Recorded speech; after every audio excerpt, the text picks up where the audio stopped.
Hello friends, welcome to Days in Life. Friends, before COVID, work from home was considered as a emerging trend and a requirement in the corporate life.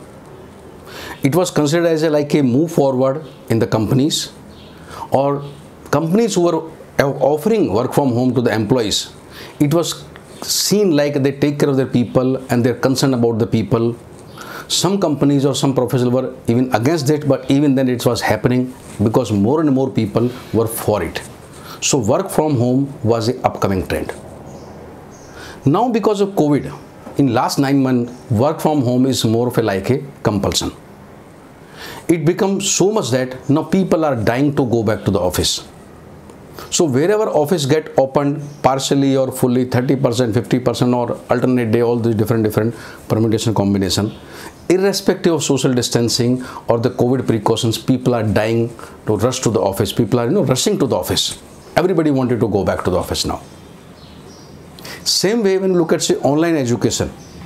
Online education was something good thing, but in last 9 months, many universities offered certain courses even free or very nominal charges, or more and more number of courses. So too much of online has come in last 8-9 months.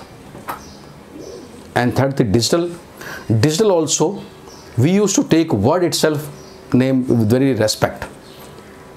Now digital, almost every company is doing something digital. What digital, nobody knows, but something digital is happening.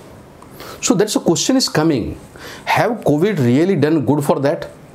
Or these three things, work from home, online as well as digital, or COVID has created a negativity about them because of overexposure or because of overdose. What I look at, it is more of a damage done. It is something like, or you can say something which could have been unfolded over a period of time, and that is something unleashed suddenly. What is seen as a short-term gain may be proved to be actually loss in the long run. Where it looked like growth for them today, which may prove a degrowth for them tomorrow. It is something like you have a Salman Khan movies for 2 hours. You go and entertain and come back. Suppose the same movie length become 5 hours. You will come back with little more negativity. Suppose there is a beautiful song of 5 minutes and the song goes on for 30 minutes.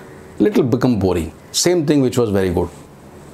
There was some comedy show maybe 10 minutes or 30 minutes. Suppose that comedy show prolonged to 3 hours. It become the boring.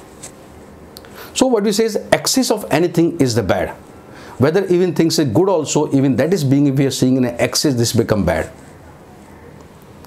So this is something happen in the case of work from home, in the case of digital, in the case of online. But question is what next? What next? I hope people will pull back a little and work on the repositioning each one of them, because work from home is not a bad concept.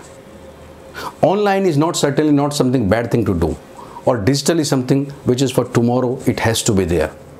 Now the way it has gone, the way it is positioned or perceived, or kind of negativity is created, I think now we need to rework that and reposition these things so that we should not totally go back post-COVID and stop doing all those things, but with certain systems. Suppose in the case of work from home, it should be with certain guidelines, with some system of attendance or some kind of accountability. Or say online training, for what we are giving online training, how frequent, can it include some kind of pre-work in the online training instead of pushing it unnecessarily? Or can it be support functions or support activity to our main training? So a right understanding of the digital, online and work from home and right positioning is required, not rolling back or not creating unnecessary negativity about these things. So we all need to think about overuses, or you can say negativity, which has come about these good things in the last 9 months. Thank you.